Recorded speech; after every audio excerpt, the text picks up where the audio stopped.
Well, our stormy weather continuing. We are going to see a little bit of a break in the rainfall during this afternoon, but we've got more rain headed our way.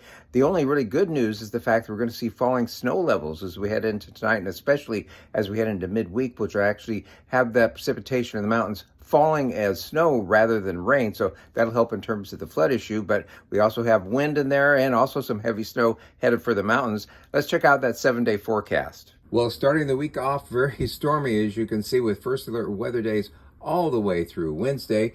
Basically, what we're looking at here is periods of heavy rain interspersed with some very gusty winds out there. With the rain coming down in the mountains with high snow levels initially, we'll see rising rivers and probably some of the rivers getting back into flood stage once again, and that landslide risk will be continuing. Also concerned about the ground being so wet that those gusty winds may cause more tree damage than we're normally used to. And then as we head on towards Wednesday, we're going to be looking for those snow levels to come down and probably stay down with locally heavy snow, it looks like, all the way off and on into the weekend, which is great news because we'll be gradually building a snowpack. But checking out those snow levels specifically, well, snow levels started out high today, but they're coming down. Should be down to about 4,000 feet tonight. They'll pop back up to about 5 to 5,500 feet on Tuesday, but then by late Tuesday, early Wednesday, down to 2,500 feet, which means snow for all the mountain highway passes and for all the ski area bases. And look at those snow levels. They stay down low all the way through the weekend with precipitation, so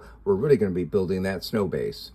Overall, it's going to be a very active weather week, and we have some difficult conditions out there with the flooding continuing, also the very gusty winds and the problems potentially of the trees being more vulnerable to those winds. We'll keep close track of those, keep you on track and updated on King 5 and King 5 Plus all the way through the week.